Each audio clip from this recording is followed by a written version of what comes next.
What's going on, guys? This is Chris Weidman. I appreciate you checking out my channel and the latest episode of my podcast, Won't Back Down.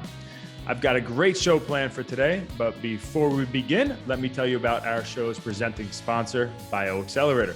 BioXcellerator is the world leader in stem cell therapy and regenerative medical research. Through the use of their powerful golden stem cells, they help patients heal from joint and orthopedic injuries, autoimmune disorders, spine and disc damage, and neurological trauma. I recently just got back from Medellin, Colombia, and it was such an amazing experience.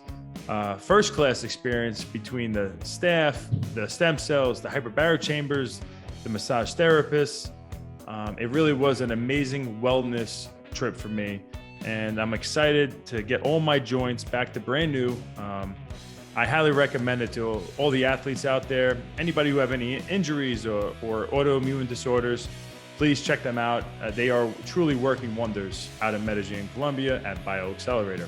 Thanks again to BioXcellerator for helping me create this show, Won't Back Down, which is also available on Spotify, wherever you get your podcasts.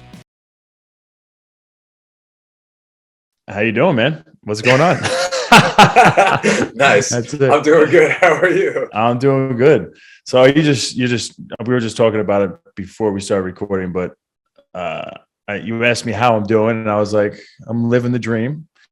And but then I was like, you know what? No, I'm not. Actually, you're living the dream because you're in the middle of training for a fight. You got a huge fight coming up in about 4 weeks against Matt Brown. What is it?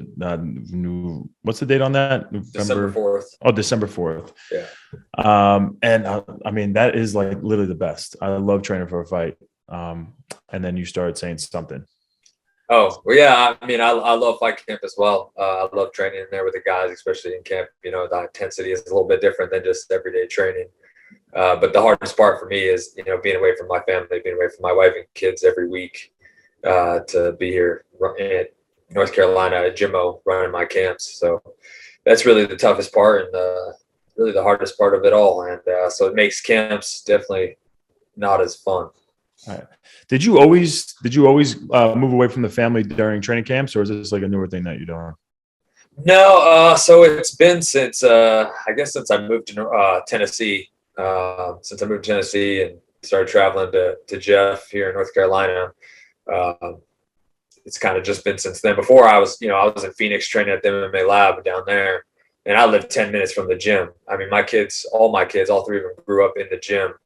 I took them with me to the gym, set them up with some snacks and everything, a little tablet to watch movies. And I mean, they lived in there as much as I did. As much as I was there, they were there. So it was just, great having them there all the time, being able to, being close to the gym has its benefits, being farther away has its benefits as well. But yeah, it's just, so it's a lot newer. And I did one camp where I did half of a fight camp at Jimmo and then half at the lab. This is like the first fight camp after I moved to Tennessee. And man, the 4 weeks that I did at the MMA lab was just grueling, like just broke me as far as, just emotionally, my family, being away from them and not being able to even just come home on the weekends or anything. So decided to stop that, and I was training at Jimmo full time. And, it's better that I get to go home and on the weekends and spend time with them and be with them and at least see them. But it's still extremely hard. Do you think, I mean, I'm the type of guy, it just kind of worked out to where all my training camps were very close to my house. And so I never really had to leave my family for long periods of time. But a lot of my opponents and a lot of people in the UFC, that's what they do. They go away for 8 weeks, 10 weeks away from their family, and they make that sacrifice, and they feel like it's what they have to do in order to get the most out of their training. Do you think doing that, even though it's a sacrifice and all, do you feel like you get more out of it not being around the family, or not? I mean, it's hard to say. Obviously there's the focus of my kids not being at the gym or whatever, and not have to worry about them running the mat or messing around, or something like that. But I think there's benefits on both sides. I prefer to have my family with me, to be closer to them. I prefer that 100%. I'd rather be able to go home every night, or them come stop into the gym and watch my session, or just be there hanging out with me during my my work and everything like that. Like it's always been like that. And so this is kind of newer, but it needs to be done. You know, we got to get ready for fights. We got to be the best we can be. And that's all I'm, you know, going to do, and got to travel to do it. Yeah. I mean, if you could afford it though, in a perfect world, are you having everybody fly out? Like if you could fly everybody out that you need for training camp to your house, and you have like a little gym right in your house, would that be like a best case scenario, you think, for you? Even though you're going to have to go deal with, you know, heading back home and, you know, the kids need help with this and that, and you got to drive the kids to this and that. So it takes you out of that fighter mentality for a little bit. But is that the best case scenario, you think? Absolutely. You know, if money wasn't an option and I could do whatever I would build a facility on the farm, man. I would have it there, and I would fly people in and pay for people to have a little place for them to stay and everything. That's ultimately, you know, would be the best option for me. And, you know, right now we're looking at moving closer. The market's high, but it also, on the flip side, it's, you know, not good for buying. So, we have a farm as well, so we need to move all our animals, or unless we downsize or anything like that. But even still, would have to start from scratch pretty much at the cost of what farms go for and everything. So, yeah, just a lot of things that we're talking about with the family and my wife, and, you know, trying to figure out what's the best option, the next step. Yeah, you know, we're going to talk about the farm life. The best life. I love it. It is, right? When I was moving down to South Carolina, that was one of the things I was thinking about. Like, if I'm moving down south, obviously I have to have a farm. I'm going to have to get cows and goats and horses and all that. And I started doing some research. But next thing I know, you know, a house came up and it was in community, and I'm loving where we're at. It's working out. But I am looking at some acreage right now and getting some property as like an emergency type situation. Having that readily available, something I could go shoot guns at, have animals at, you know, who knows, Yeah. But I think buying land is definitely a good option. But tell me how the heck you got into that. I know you're from California originally, right? So Yeah. how the heck did you get into farming? I mean, ultimately, I think it stems back to when I was a kid. You know, my dad's from Colombia, and, you know, my mom's from US. My dad's been Love Colombia. Love Colombia. Yeah. I was just in Medellin, Colombia, bro. Getting stem cells. That was what an experience. Yeah, it's beautiful out there, and like I have a lot of family out there. But when I was a kid, my grandpa and my grandma lived with us, and then my grandpa used to tell me all about. He had a farm in Colombia, and he'd tell me about all the animals and the whole setup and everything. And I just remember him telling me those stories at night, you know, when laying in bed and going to bed. He was telling me the stories about the farm and about all the animals, and, you know, he had some parrots and stuff too. And it was just all this stuff. And I believe that it stems from that. You know, he ended up moving back to Colombia a few years later, and ended up passing away out there. And, you know, so I didn't get to see him again, but I just feel like it all stems from that, really, and kind of sunk in with me. And as I got older, I kind of realized it more and more that it was something I wanted. And we had our, you know, when I had kids and everything like that, it is just, you know what, this life isn't just about, you know, fighting or working every single day or anything like that. You know, I want to raise my kids differently. I want to put them in a different atmosphere, grow up different, be able to experience everything that a farm life has. And I wanted that. End up, you know, talking to my wife. I was kind of going hardcore at first, like off grid, freaking bunker kind of, you know, like doing all that. And, you know, she kind of reeled me in and everything. And we were just looking for a place and settled on Tennessee. I have two friends that are out here. Luke Sanders was in the UFC, and Scott Holtzman still in the UFC, and was kind of looking at Nashville, Knoxville, and just, you know, traveling back and forth at the time, and decided, hey, you know, this is what we want to do. So me and my wife would come out, and I kind of told everybody at the lab, so they were, you know, sad to hear it, but excited for me too. And then it kind of sprung up on us. We had an opportunity. We were flying back and forth like every weekend, so this just came too much to look for houses. And were you looking to build houses, or were you just looking at land? I mean, were you looking at land and looking to build, or were you looking at like just big properties with houses on it already? So honestly, we were looking at land to build, and built exactly what we want and everything with the land we want. But with our kids and the move and everything, it was like, well, they're going to have to go right into school, where are we going to live? What's going to be what? We can rent a place maybe. And then we decided, well, we're just going to rent a place, find a place to rent and maybe move out there if we can find what we're looking for. And this property, I fought Leon Edwards in the Netherlands and then came back, and a property, I think I got back on a Sunday, and there was a property on Craigslist my wife found. And it was on 6 acres on these people's farm, attached to these people's farm. And it's like a 3-bedroom house, barn house. And she's like, I'm going to call them up. I was like, yeah, call them up, see what they say. And they're like, yeah, we have people coming to look at it, over the weekend. We're still finishing some things. And, we're like, well, we're definitely interested. And she hung up after talking with them for a while, and she hung up and talked to me. And it's like, oh, yeah, they were kind of, they did the same thing at one point in their lives, and they have a farm, blah, blah, blah. So it was just like the perfect opportunity. It was like 6 acres that this little house was on, and then the rest of their property. And I was just like, you know what? Let's just go for it. Let's go. Like, if we can get it calmed back, if we can get the house, let's do it. And we'll go and we'll leave. Like, we planned on leaving, and if we don't move on this, then we won't find something like it, and we can just end up living in this until we find, or whatever we want to do, find what we want.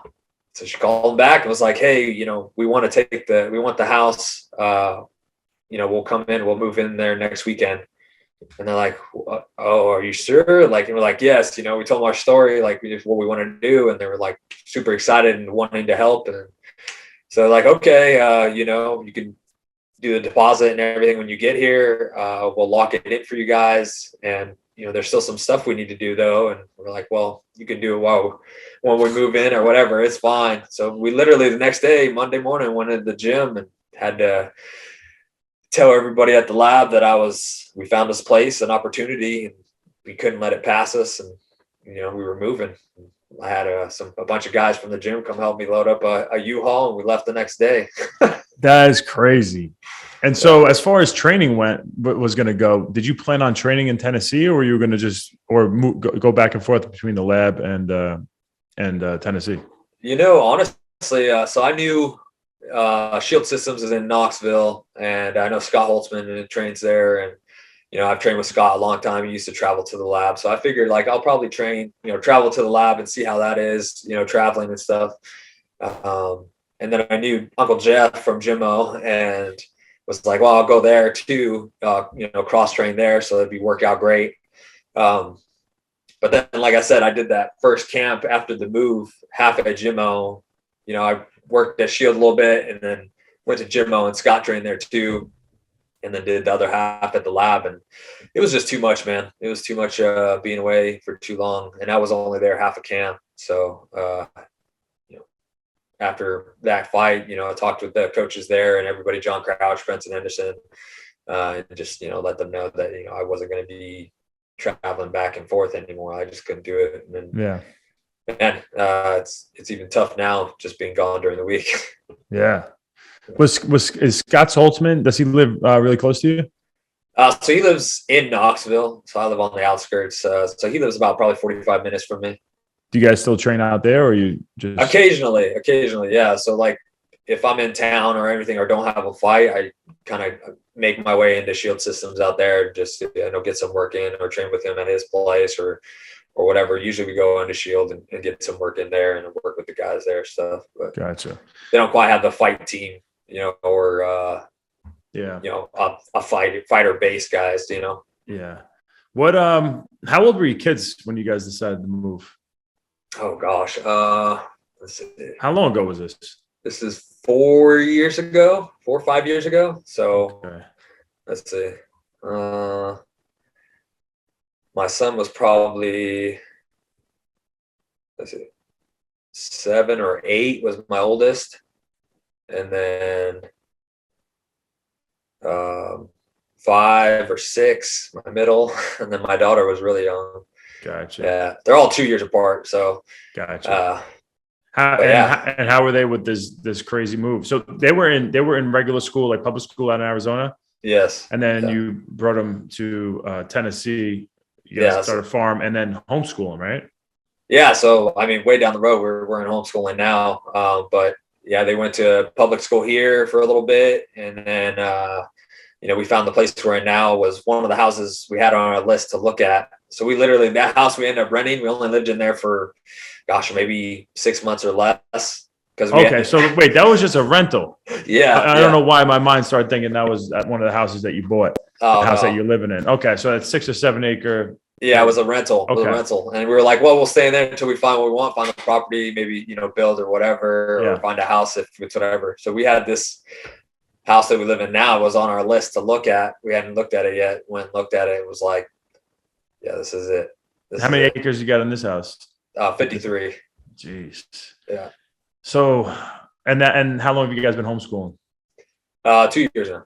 Gotcha. So how, just tell me what this is like. What is it like to make that move and then homeschool? How's your wife doing this?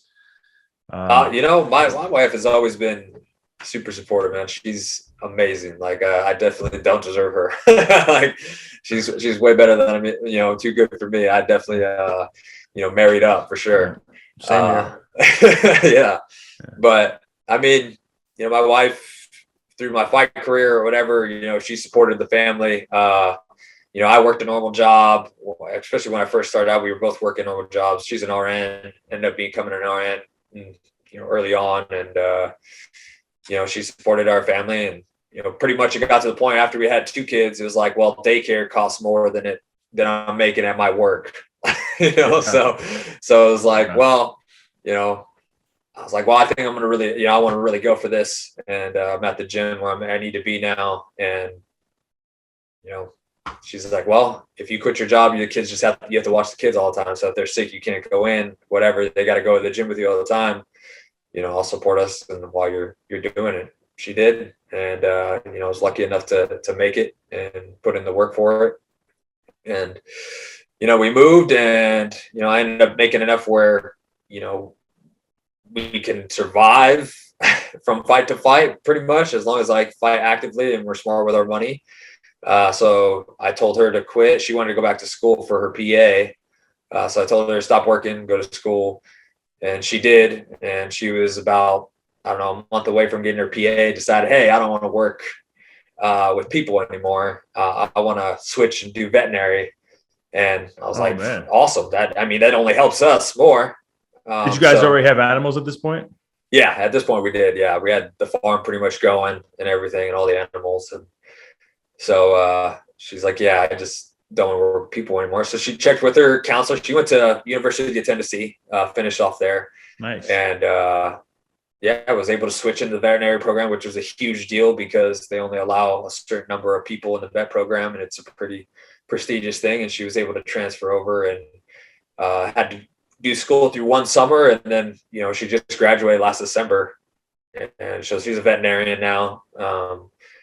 But through all that, it was like, well, our kids wanted to try homeschooling and wanted to do that, and then all of a sudden, here comes COVID, and so we were already talking about homeschooling, and then COVID came for the next school year, and it was like they're shutting down schools. Kids aren't going to be going to school for however long, and so we're like, well, gosh, this is just like the perfect sign to we just try it now. And now's the time to try it. So we just started, and, kids, they opened up the schools, but like, it was like a week on, week off, 2 weeks off or whatever. So I was really thankful that, we homeschooled, and it's definitely been struggles at times, but, it's been good, and they wanted to do it again this year. We gave them the option, either you can go back to school or whatever, or we can homeschool again, whatever you want to do. So they all chose to homeschool again. And so we're doing it again this year, and it's going great. My wife, she was teaching them and,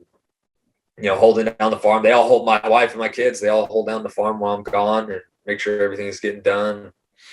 Man, it's, she's definitely a superwoman, running them around to instrument classes, sports, everything, and it's just a lot going on. Bro, it's insane. Having kids is insane. The amount of stuff you gotta do, it doesn't end. Yeah, we were young too. Oh my gosh. Yeah. So my brother, like the homeschooling thing, I love it because my brother homeschooled his kids, and he still homeschools his 2 daughters who were like maybe 13 and 11. But his son just started going to high school, and it's his first time being in a public school. And since they started homeschooling him, and it was like a test for my brother's wife to see how she did all these years. And he's literally killing it. Like, that's awesome. He's getting put into like these gifted programs and everything because he was just so much more accelerated being in homeschool. And you're allowed to create your own schedules, and do things around the house and like learn, things that are probably a little bit more useful in this life than, And that's just it too. That's just it. It's like, they have to learn the basic stuff that they would need if they were going to school, but like we get so much more time to be able to do extracurricular stuff, things like life skills, things they're going to be able to really use in life, rather than just, school based. And even for the farm or whatever, they spend time with the animals and go out there and, read books with the goats or whatever. So they're getting that bond time. And then, they also learn, work ethic as well. So we love it. And, I hope they seem to love it as much as we love it for them. So it's definitely interesting. Can you walk me through what you guys are doing with your animals and your farmlands? Like what's the goal with that?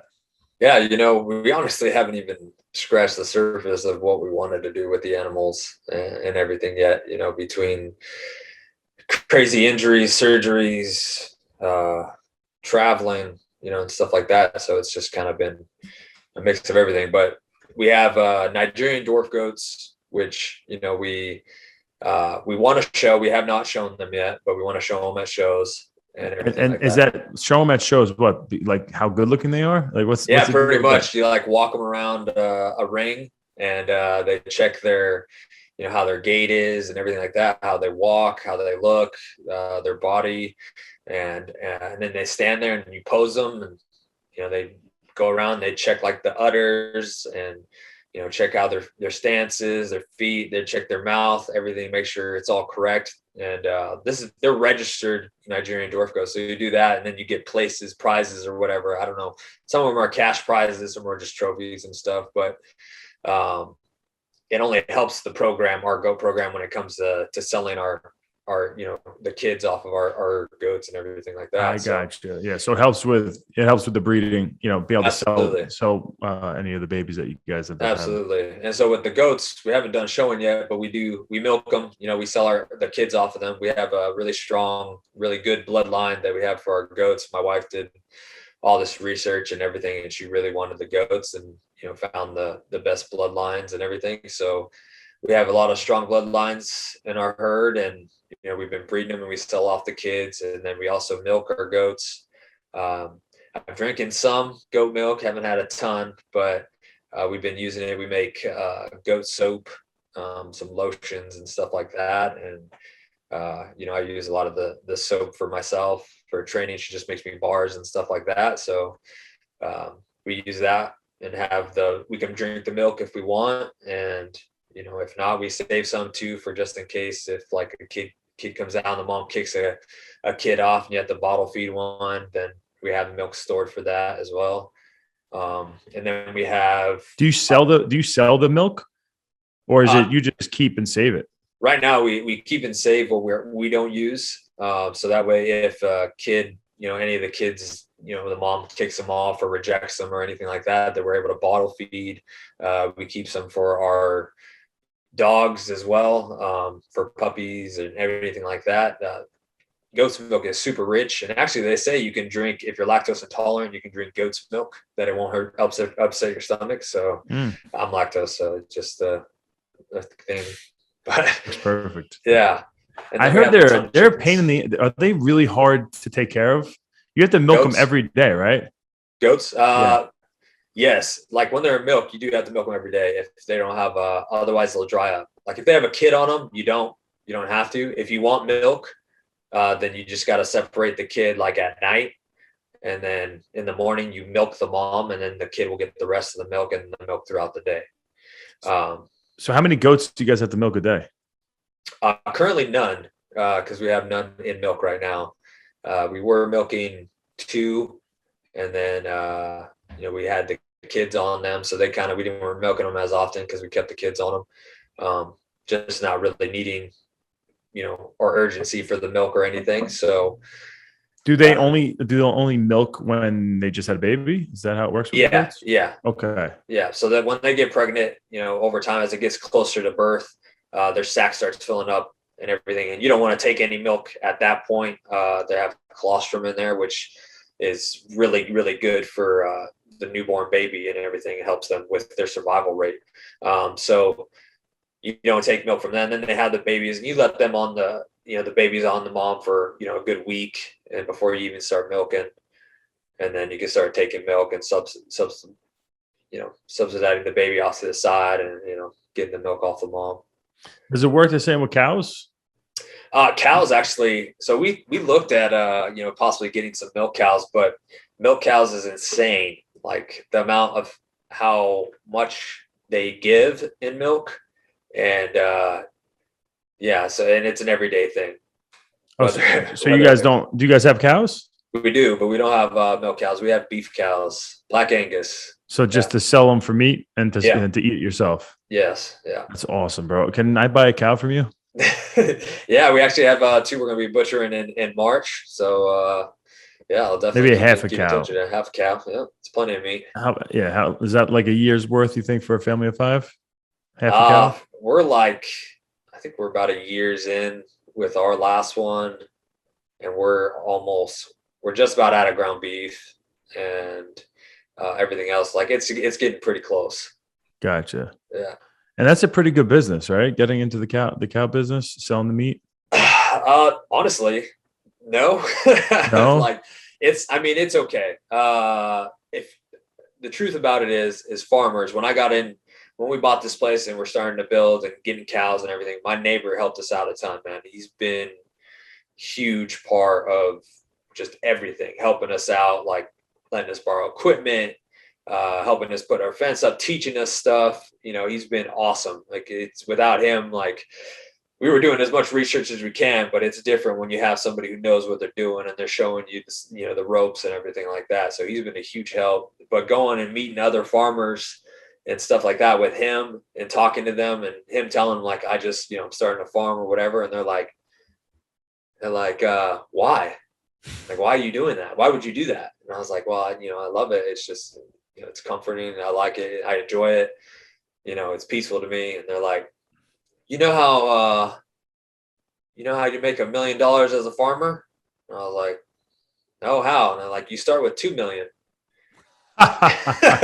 They're like, this is a losing business, man. You can't, there's no gain in it. And whatever you do make goes right back to the farm. And it's the truth. Like, unless you're like, it's crazy to see the, amount of money that goes into running a farm firsthand, and, other people who have bigger farms, and what they get for their cattle when they take it to the stockyard or sell it like that. Like they're selling it to these big, big industries that are going to end, fattening up the cow even more with a bunch of grain and all this junk, and then, butchering it to put, meat into the market. And the person in the middle and the top pretty much work together. Like they're already a business. So they're making like all the money, where the farmer who's done all of it up to that point is not making much at all. And if you have a small thing, I have a buddy in Minnesota, and he has a beef farm, cattle farm. And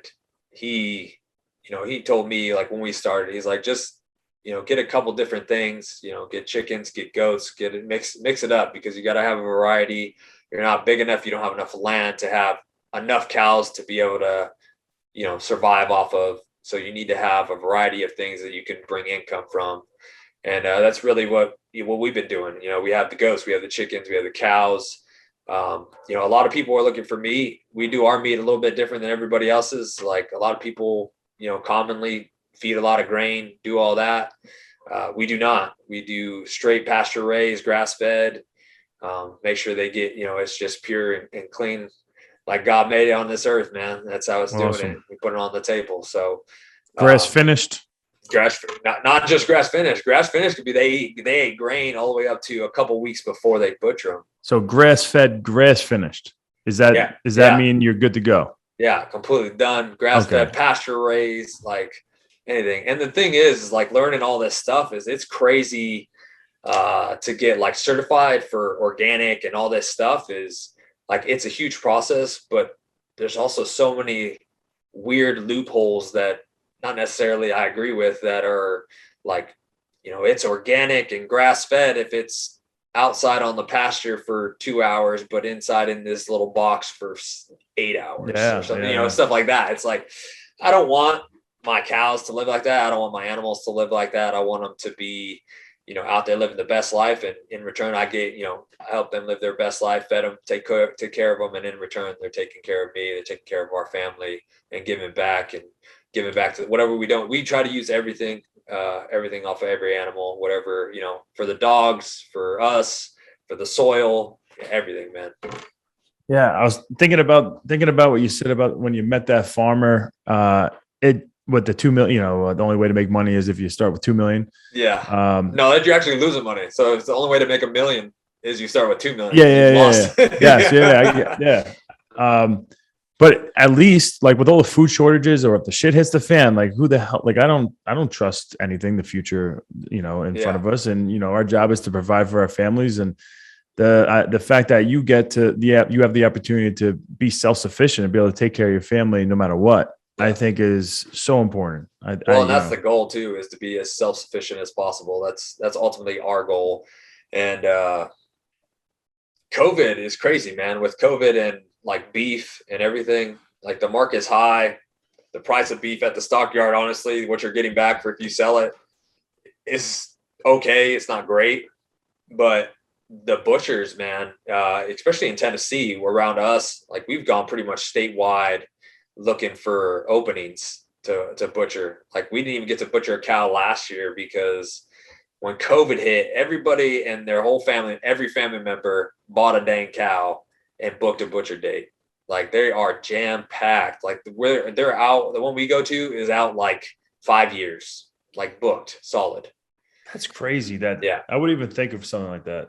So it's like, you have a cow, you're ready for it to be butchered, and there's just nobody to butcher it. Yeah.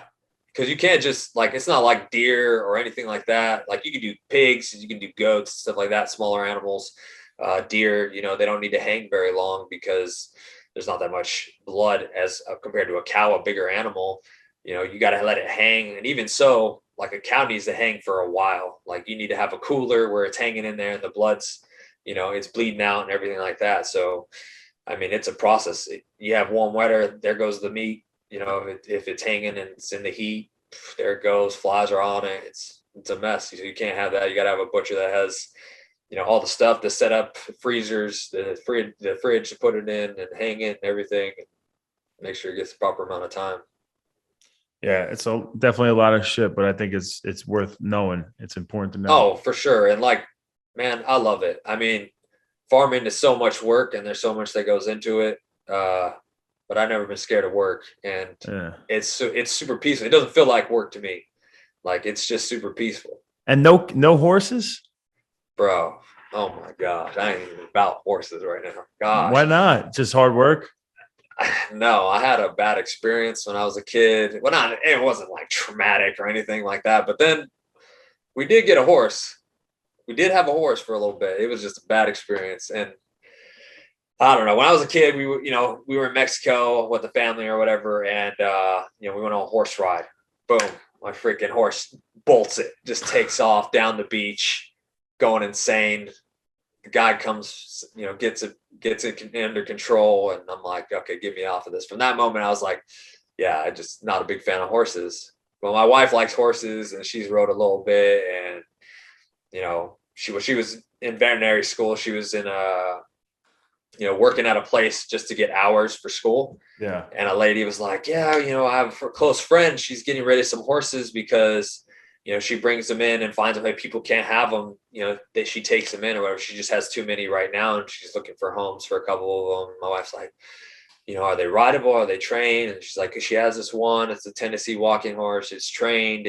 I love Tennessee walkers. Yeah. So if you ride, Oh yeah, all right, all right. I'm a cowboy. I got a cowboy hat. I got cowboy boots. Give me that. I watch But Yellowstone. Have you watched Yellowstone? I love that show. Yeah. Oh my gosh, I'm up to season 3. I got the hat. I got the with the boots. Give me finale. the steel horse. Give me the steel horse. No, I rode a Tennessee Walker once, and my neck. I've had neck issues. I've had 2 neck surgeries, and I would do the ATVs. I went upstate New York to one of my buddies' houses, and they had a bunch of properties. So we rode ATVs, and my neck was killing me. I'm like, this sucks, man. My neck sucks on the first like 5 minutes. Yeah. And then I jumped on this Tennessee Walker horse, and we started going around and just riding. And it was probably like 3 hours I was riding this horse, and I felt perfect, no issues. Nice. I'm like, I need to get a horse. And so, yeah, I love horses. I can't believe you don't like horses. Yeah. Come on, man. You got to give them a second chance. Well, okay. So we got this horse, right? And my wife rode it. Fine. We had the kids on it. Fine. Whatever. And then we had it up. It was probably within a week. And this horse kept attacking our cattle, biting them because they would come to the fence. We had some baby calves that we were bottle feeding. And they were older at that time, but the horse just wanted all the attention. So every time the cows came to the fence for us to pet them, the horse would come over and push them out of the way, hit them, bite on them. And so we ended up separating the horse from the calves. And just one day, my wife took the horse out to go for a ride, and she got on it, walked out, and all of a sudden he just, boom, snapped, went bonkers, freaking flung her off. She was I don't know, in the air, smacked down on her chest. The horse was fucking neighing, whatever, and just bolted. And that's terrible. I'm not over. I know she's okay at the end of the story. Yeah, she's definitely okay. But in the moment, I just fucking ran over and tried to keep the horse away from her. She's trying to catch her breath. The horse runs through the fence to the cattle, runs the cattle through my neighbor's pasture fence, through that, runs back, freaking screaming at the kids to get in the shop so they can get out of the way, harm's way. My wife catches her breath. The horse goes running into the lake, and then she's like, I'm going to go get the calves and call the neighbor to help get them back into our pasture. Can you go get the horse? And I'm like, this is where I die. This is it. This is where I'm going to die. This horse is going to stomp me out. Yeah. He's standing in the lake, man. He's standing in the lake. I have to go in there and get him. And with he's not listening to you. He's not going to come to you. No, he's not like a dog. No. He's he's going to kill me. Every move I take towards him, he's moving in the water like it's butter. I'm chest deep, oh God. And so it took me an hour just standing there for an hour, literally talking to him. It's okay, buddy. I'm okay. It's okay. I'm gonna here to help you. Here to help you. You couldn't throw a noose around his neck. Inching my way. I couldn't do anything. You gotta wrangle him, bro. Right, dude. I had hit him with the Yellowstone. Everything. I was John Dutton. This dude would have just stomped me out in the water, left me for dead. That would have been it. But I finally got to him, took the saddle off, got the harness on him, walked him out, and was like, this horse is out of here. We're finding this horse a home to somebody who knows how to work horses and train them. No. Yeah. So he was gone. We found some people, they trained horses, they wanted him. Take him. You got him. Oh man, poor horse. Poor horse. We're gonna Are you kidding me? That horse just needs to be broken better. You gotta get on his back and break him down. Yeah. Yeah. It's yeah. So I mean, we gotta move up the farming here because I don't I love this stuff, but I know other people are gonna be like, hey man, we can always talk about it at the gym or whatever. Yeah, absolutely. But one more, how much part of your day, if you decide you're at home and you're training, but you also have to do your farming, how much time do you have to delegate to farming as opposed to training? How could you make that work? They just do. You just got to make it work, right? So is it what time do you have to wake up with everything and honestly, I don't, the way we have our farm set up with our feeding times and everything like that, I don't have to get up at 4 a.m. or anything like that. So we get up around 6:37 and get going, go do my rounds, check fence lines, make sure all the animals are okay. They're all out and not, where they're supposed to be. Nothing got to anybody. We have our guardian dogs are watching. So check on them as well, check on our other dogs and the chickens and everything. So we've had, intruders, like we've had to deal with foxes, we've had to deal with raccoons. You got those coyotes, but not too much, honestly. We call them coyotes, but yeah, we have a lot, but they don't ever mess with anything. My dogs keep them back. They'll run in the pasture with the cows and stuff like that, but never at them or after them or anything like that. They keep their distance. Bro, I want to come hang out at your farm one day. I just want to experience it. Yeah, it's fun. If you There's invite, a lot to do. if you send the invitation, I'm there. All right.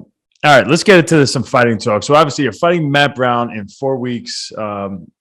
You are a tough ass dude. You've been in the UFC, I think, with 2014. Gosh, I'd have to look it up. You're a vet. You're a vet. Yeah. You're a vet just like me, which is weird, right? It just goes so fast. Yeah, it does. But you've had tons of ups and downs, and I know you're a type of guy you don't like to make excuses. You don't really like to talk about yourself and complain. But when I sat down with you at Jimmo Training Center, which is in North Carolina, just so people know, the guy Jeff Jimmo, he's the coach over there. He's an unbelievable coach, really smart guy, quiet. So a lot of people have never heard of him, but I've been around a lot. I know you've been around a lot, and he really is a special dude. Knows a lot about the sport. Great guy to be around. But sat down and spoke to you, heard a little bit about some of the stories that you have, and I'm like, holy shit, this guy's been through a lot.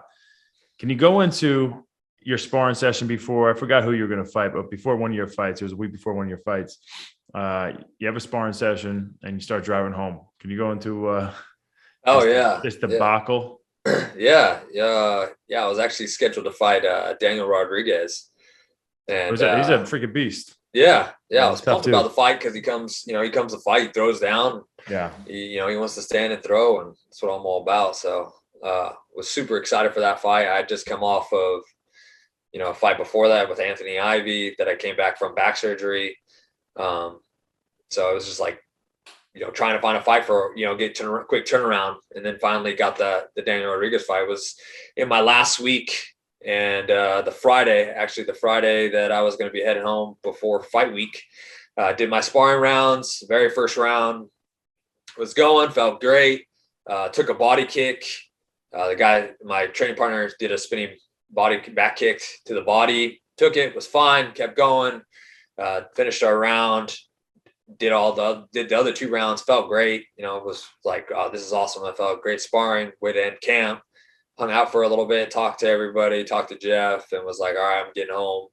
Got time to drive over the mountain. And so just so everybody knows, so you train out in North Carolina, was it like 3.5 hour drive? 4.5 hour drive. So 4.5 hour drive, you drive every week to North Carolina from Tennessee, and then drive back at the end of the week, right? After Friday, you drive back another 4.5 hours back to your home in Tennessee. Yeah.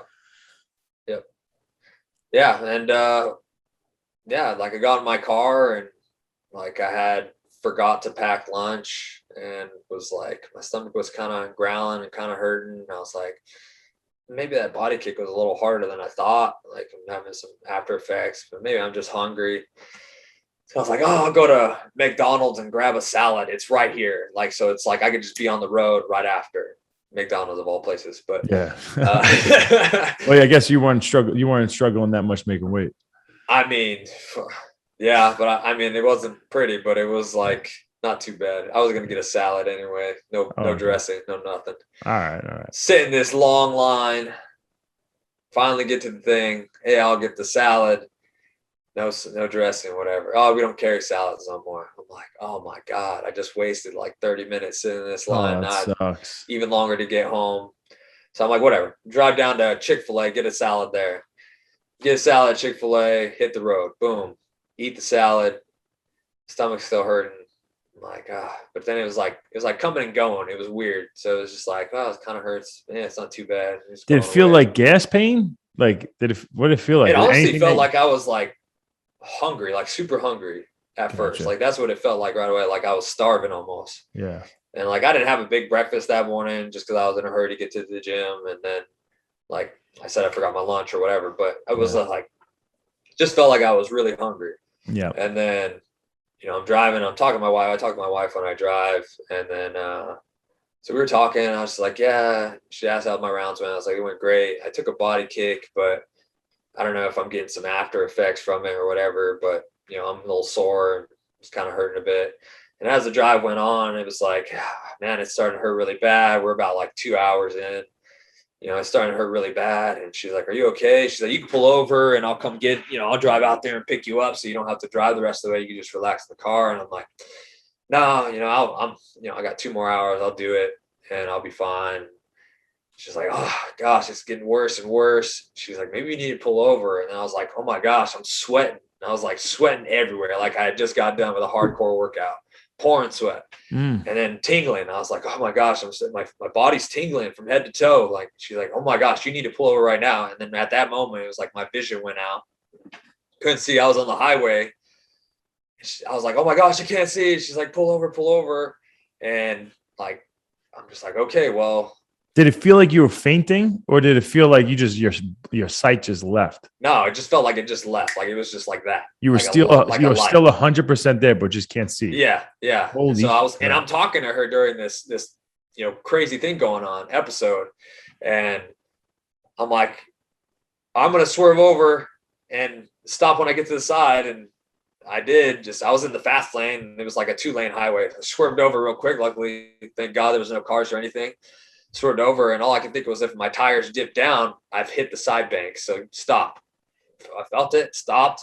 I'm out there, and my wife's like, call 911, call 911. I'm like, I can't see. And she's like, I'm gonna call 911 if my God, bro. If I call back, like hit the button on the steering wheel. And I was like, okay. And so she's like calling, she hangs up, just calling 911. All of a sudden my vision comes back. It just starts coming right back. So I'm like, okay, well, I can see. I'm gonna call 911.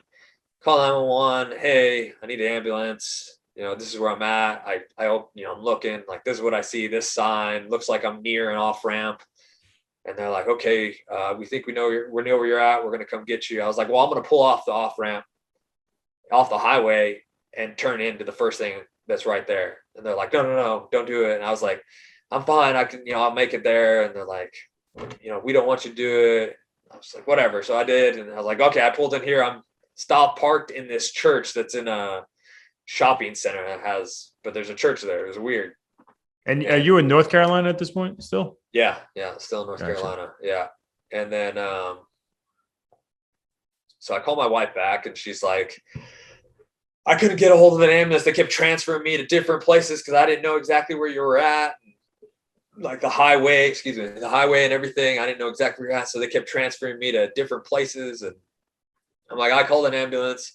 They're on their way, and they pull in the parking lot, and the ambulance comes like, hey, what's going on? And I tell them, I'm like, hey, look, I'm having issues. My vision just went out. I was tingling all over, sweating. I took a body shot earlier. I don't know if it's something serious or, what's going on. But so it did click that maybe this is from the body shot at some point. Yeah. So that's the only thing I could think of. Like it had to be from the body shot, and it's, something's going on. Because, sometimes when you overexert yourself, you work super hard, maybe you didn't hydrate right or something. Yeah. You get maybe something with that, but you didn't know this was different. Yeah, this was different. Different. I was just like, it had to be from the body shot or something. But they're like, okay, do you want to take this? Do you want us to take you to the hospital? And I was like, well, how far is the hospital? And they're like, it's right up the road, like 3 miles. And I was like, I can drive that. And my wife's like, get the hell out of the car. What are you doing? She's on like the car freaking intercom or whatever. Get out of the car. Shut the hell up. Take him to the hospital. And I'm like, I'll go. And they're like looking at me like, whoa, man, you better just go. I'm like stupid in the moment because I'm like thinking like, man, I don't want an ambulance bill. If this is going to be nothing, then I got an ambulance bill. Yeah. And, stupid. But yeah, so I'm like, okay. So I get out, get in the ambulance, and, they're asking me, what's going on? They're like, hey, we need to give you an IV. We're going to get an IV started and take you to the hospital. I was like, no. And they're like, what? And I was like, no, you can't do that. They're like, why? And I was like, I'm supposed to fight next weekend. I said, if this is nothing serious, I'm fighting. If it's just fucking whatever, I'll rest up. I'm fighting next weekend. Yeah. And you can't IV me. USADA doesn't allow IVs, whatever. Yeah. I'll lose out the fight. Like, you can't IV me. They're like, what the hell? I was like, yeah, I fight for the UFC. I get tested. Like, you can't. Yeah. Huh. okay, can we start it? But we won't put the IV in you. We'll just put the needle in you so they can, like, if something is serious, they can pop it right in. I was like, yeah, that works. So they did that. They got the needle started. And That's hysterical. You're worried about your fight next week. dude, and that was the thing. And yeah, I kind of screwed myself in that, I guess, because they're asking me everything and I'm telling them like, look, I have no pain right now, but it's like coming and going. And when it comes, it's like really strong. Like when I was in the car, it was, crazy. I had all those symptoms, whatever. My vision went out. And I said, I'm not having any of that now, but I said, when it comes, it's bad. And so we get to the hospital. They unload me in the gurney and they go, okay, we're going to get you in. They roll me all the way to the front of the hospital, like where you walk into the hospital and there's the registration desk. They rolled me right there. And I was like, wait a minute, why aren't you taking me to a room?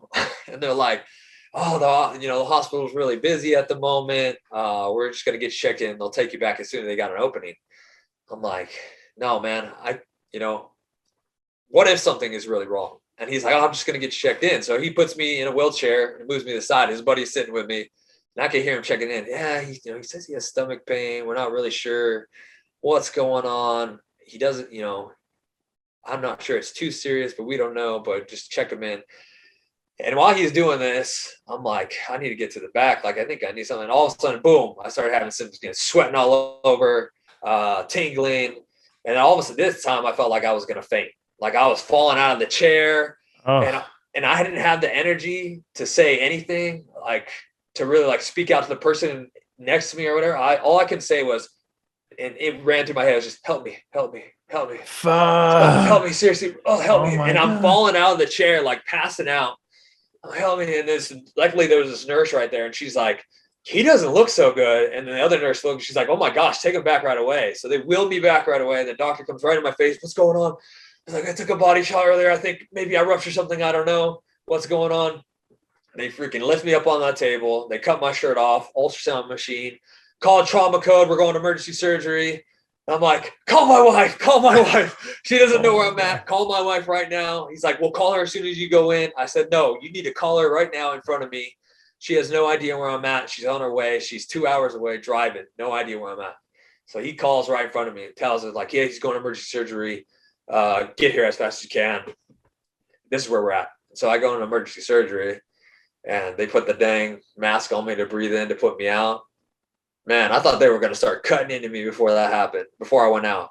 They're like, get the knives, get everything. And I'm like, they're like, breathe in as much as you can. I'm like, trying to get this thing rolling. And they're like, get the knives. We're going to start. And I was like, hey, I'm not asleep. No, I'm not asleep. I was like, don't you start on me. I'm not asleep. They're just, it's okay. Just breathe. Just take deep breaths. I'm taking like these the deepest breaths I've ever taken. Nothing's happening. I'm like, I can't, like, I'm still awake. Don't you start. And then all of a sudden he was like, I'm gone. So, oh my gosh, bro. Yeah. And man, the craziest thing too is like, my wife finally gets there. Well, Jeff got there first because my wife called Jeff, told him to go. He got there first. He said he walks in and a damn person comes up to him. A person comes up to him and says, hey, what's going on? He's like, hey, I'm here. I need to see my buddy, Brian. He's here. He just came in and he's like, who are you? He's like, I'm the coroner.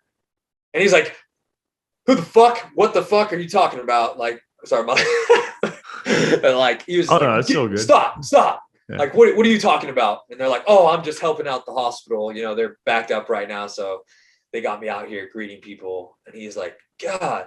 So then my wife walks in like a little bit later, I guess. And the same thing, coroner comes up to her and it's like, she's like, where's my husband? I'm here. And she's like, well, maybe you want to sit down. He's like, I'm the coroner. Maybe you want to sit down. She's like, the hell no, I'm not sitting down. What the hell? Tell me what's going on. And and he's like, oh no, I'm helping out the hospital. And she's like, why the hell didn't you say that first? Like, what are you talking about? What the hell? He's okay. He's okay. But like, she said it was I thought you said corner. Like Jeff came in and said, your corner. I'm his corner. I'm like, did he think he was at the UFC fight? Like corner, right? Yeah, like the corner, but like dead people, like oh my dead. God, holy crap! Yeah, so it was just freaking like a mess. And then I guess the doctor had called her on her way and was like, you need to get here as fast as possible and whatever. And then when I got there, I was recovering in the back. I was fine. And she said, I was asking for let her come back. They're like, you can't come till you get a room. I was like, all right. But I guess she said they told her, like, I wasn't doing so well. I'm like, what? And then so like she had like all this extra added stress to the whole thing. But yeah, I ended up having surgery and freaking I ruptured 2 arteries in my abdomen. They said it was like it's a freak. Like it could happen, but it's like a freak thing. Like literally has to be the right amount of force and the right angle, the right timing. Everything had to add up. And yeah, I was just lucky enough to get it, you know. Holy smoke. So wait, you I'll ruptured. show the scar. Let's see. Can you see the Yeah, scar? go ahead. Show the scar. Let's see the scar. Very nice. Yeah. That is a nice. Got to be like a fish. They went around your belly button though. That was that was nice, right? Yeah. Yeah, they didn't want to cut right through that bad boy, huh? Bro. So that's a good looking belly button. We better not cut into that. Bro, what? I cannot believe you went through that. Like that is insane. A couple things pop in my head. One, thank God that you remembered that it was a body shot that possibly could have put you in the situation. Because if you would have shown up and were just like, I don't know why I'm feeling this way. Like, where do they start? Yeah. You know, do they start with what they do like an X-ray of your stomach or whatever, ultrasound of your stomach? Like on a guy, I don't feel like they would do that. You know, so I feel like that saved you right there. And then they couldn't. So because you didn't have the IV, is that why they couldn't hit you with the pain medication through the IV, as opposed to just the mask? Probably. Like they ended up giving me an IV, you know, after, you know, of course they had to with the surgery and everything. So you couldn't tell USADA though, just in case you were going to fight the next week, you know? Yeah. You know, I had to fucking tell them. I'd be like, hey, look, had to sign this paper. Look, medical. Such a freaking crazy story. So you ruptured 2 arteries in your stomach, which is a complete freak thing. I've never heard of that happening to anybody in MMA. Or kickboxing. Have you? I mean, I've been around the sport pretty long. I've never heard of it, and there's been some crazy body shots. You know, and you didn't go down from the body shot, you know, which happens all the time. You know, people who aren't in gyms like that, but guys go down body shots more than headshots. Absolutely. And so for you to have to go through that is insane. So you had internal bleeding, basically. Oh yeah, I was full of blood. My stomach was completely full of blood. Yeah. My gosh. Can't remember what they said. It was like 3 liters or something like that. So talk to me about the recovery. Like how does that work? Did they tell you that you can't fight again? Yeah, actually they did. Yeah. Really? You know, it was, pretty much like they all told me, you know, they don't recommend fighting because people with this injury, if they do compete again, other athletes are wearing a Kevlar guard. You know, they're able to take some of the force off of contact. They said in this, you're not able to wear that, and people are directly targeting your abdomen. So they said, like, there is risk. We don't know, and we don't know if you'll be able to fight again, if you can or not, but we can't recommend you fighting again. There was one doctor who said that she believed that, like, it's possible for me to fight again. But she said I could do that. I'd be back faster too. And so like I was just like taking everything she said and was like, yes. Yes. She's a smart doctor. Yeah. Those guys, I'm gonna try anyway. Because and that was the thing too. Like it was extremely emotional, hard situation, you know, with the whole thing in general, just like my wife, my kids. I mean, it hit my kids really hard. Crazy, like super emotional. You know, they wanted me to stop, you know, never fight again kind of thing. And, you know, we talked about it. We had a conversation, you know, I had a conversation with my wife. We sat our kids down, had a conversation with them about me fighting. You know, fighting isn't everything. You know, it's not. It really isn't. Does it give us the lifestyle I have? It does. But, you know, there's other things I can do that, you know, maybe I have to work more or change different stuff. But, you know, I'll be able to still be there for them and everything. Without the risk. But I love fighting. I love it. I love competing. It's fun.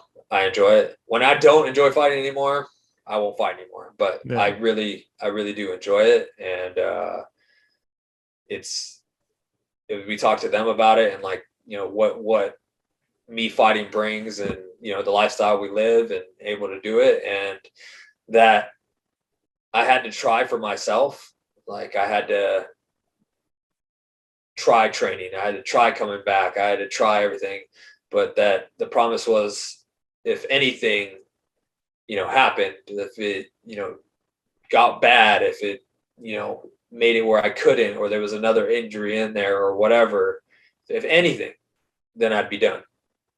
And, that would be it. Like if I can't, I can't. And, I'm okay. I can live with that, but I'd have to try. And so I did. I mean, recovery was not as fast as that lady said. I ended up suffering a little tear in there in the incision area internally, which wasn't a whole lot of pain or anything like that. It was just a little bit of pain, and it was there. And their biggest concern was like a hernia would come through. But luckily I didn't have any issues with that, and was able to just had to tone it back and give it a kind of rest week and come back at it again and build my way up. And they couldn't tell me a timeline. They couldn't tell me really anything I could do to improve or, recover. When I had back surgery, it was like, okay, this is your timeline. You're doing this, and this PT wise and stuff, and then building from there and, work your way back. I had people tell me I wouldn't come back from back surgery, and besides one doctor came back. But yeah, it was a process, man. Every day, little by little edging forward. And then I was in contact with Jeff a lot, putting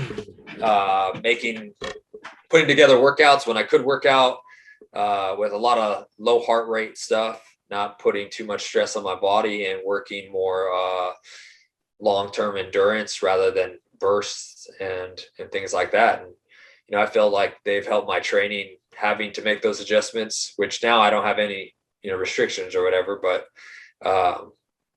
those doing that work during that time, I believe, helped me as well. How long has it been since the incident and the surgery? It's been just over a year. Wait, what? Yeah. Jeez, I feel like this should have been years ago. So I fought before a year's time. My last fight was like, I think 8 months in from surgery. Yeah. I mean, shit. There's just so much there.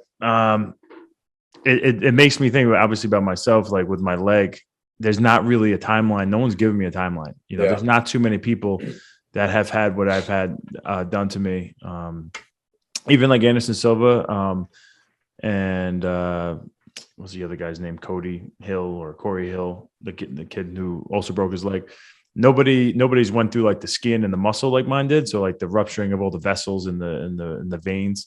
Like it's hard to get like a timeline. There's no doctor who's saying, okay, by this month you're going to be at this level, or you should be. If not, then we're behind. Yeah. So, or no one's telling me I'm ahead based on somebody else. So it's annoying, to try to figure out, where I'm at. Yeah, that's super frustrating. It's frustrating. So you just got to keep, just grinding forward. There's really nobody who's telling me like exactly what I should be doing, because nobody really knows. Like it's a weird spot. Again, like I've had all these different surgeries. I've had the neck surgeries. I guess it's kind of similar to your back surgery. Yeah. And again, it was so much easier. Easier. It's a pain in the ass. That's exactly how I feel. Like the back surgery was so much easier in like reality of just, having everything lined out and kind of figured out what to do and when you could do this and do that. With this, it was just, day by day kind of thing. And, you got to have this much period of rest before you could actually start doing anything. But after that period, like you can kind of start working your way in. Really, I just put a program together with Jeff and started working at it. And little by little, just started slow and, built. That's awesome. My producer has to leave at 7:30, so it's a little choiceful. So last question. How you feeling going into this Matt Brown fight, man? I mean, this is a legendary fight. I feel like it's an awesome matchup. I mean, two guys who like to just lay it all on the line, guys who've been around. How you feeling? I feel great. I'm super excited about this matchup. For me, it's like a dream matchup. It's one of those, it's a guy that I've been watching for a long time. And he brings it every time. And the fact that I know that he brings it every time, it just makes me that much more excited, because I know he's going to come in with no mercy and try to take my head off and, try to freaking KO me, which is just that much more exciting. Because I'm going to do the same thing right back to him. And I know he'll respect that as well, Oh yeah. So I'm super pumped, man. After coming back and finding that last fight and from injury, the win was just getting back in there, we had the fight didn't go our way. God has a plan, and look at me now, like, got this Matt Brown fight, freaking super pumped, super stoked about it. Honored to be fighting him. Really, like you said, he's a legend. I believe I'm a legend in the making and coming to get him. So, let's let two legends compare right here and lock horns and get after each other. It's awesome, because people who put it on the line like you do every single time, win or lose, you walk forward and bring the best version of yourself every single time. You're not hiding away. You're not trying to squeak by with wins. It's if you're up on the scorecards, you don't stop going forward.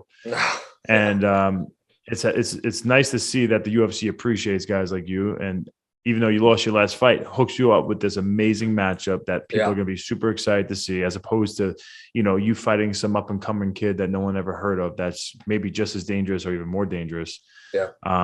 So it's awesome that you have this opportunity, and I'm excited to watch it, man. Yeah, man. It's a blessing. I'm thankful to the UFC for giving me this matchup, and, ready to put on a show again. And really, if it was, anybody who they want to put in front of me, it's, it is what it is. So I'm super thankful for getting Matt Brown. And like I said, it's an honor to fight him, and ready to go to war. There will be blood. There will be blood.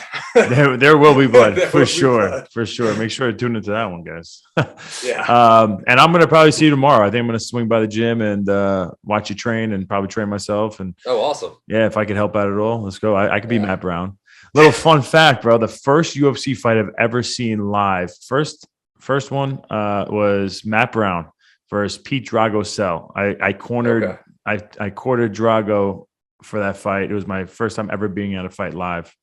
And because when you're in a corner, you don't get to see other fights. So the only fight I seen that night was Matt Brown versus Pete Drago Sell. Didn't go good for Drago. Yeah. It was a crazy experience for me being in the corner for that. That was 2010, 9. Yeah. Matt Brown has been around for a while. Bro. He has. I feel like he might have been like moving up in title contention back then. Yeah. Yep. Freaking bonkers to think about, because I've been around for a while too. And for me to be looking at him like, holy shit, he's still going. Yeah. All right. Anyway, man, I'll see you tomorrow. We'll hang out tomorrow, get more talking in them, but I appreciate you coming on the show. Thank you. And we'll probably do this again some other time. And before we go, I know you have your own podcast that you do, so give it a shout out anywhere people can find you, get to know you better. Yeah. DCTB podcast. It's on Spotify, Apple, or iTunes, iMusic, or whatever, the podcast one. Yeah. And you can find it pretty much wherever you listen to podcasts. I do that. It's kind of been down on it a little bit, but we're looking to kick things back up. Got some exciting people coming on and everything, and hope they have you on sometime. Have me on, bro. Invite me. I'm in. Let's go. We love it. Yeah. I play video games too. You can watch me on Twitch, DCTB_BamBam on there. Oh yeah. What games you play? Warzone. Oh, bro, we got to play together. You play? Yeah, I play. I'm a PC guy though. I got a PC. All right. You PC too? I'm PC. Yeah. Oh, you don't do mouse and keyboard though, do you? No, I'm not that. You're not as much of a nerd. I wish. I just suck. I'm working on it. Yeah, but you know what? With Warzone in particular, I think the best guys in the world, they use controller on PC. Yeah. So you guys have because the aim assist on Warzone. But anyway, I stick with the mouse and keyboard. OG right there. We'll play. All right, brother. You have a good one, man. I appreciate you doing this. Yep. Yeah, take care.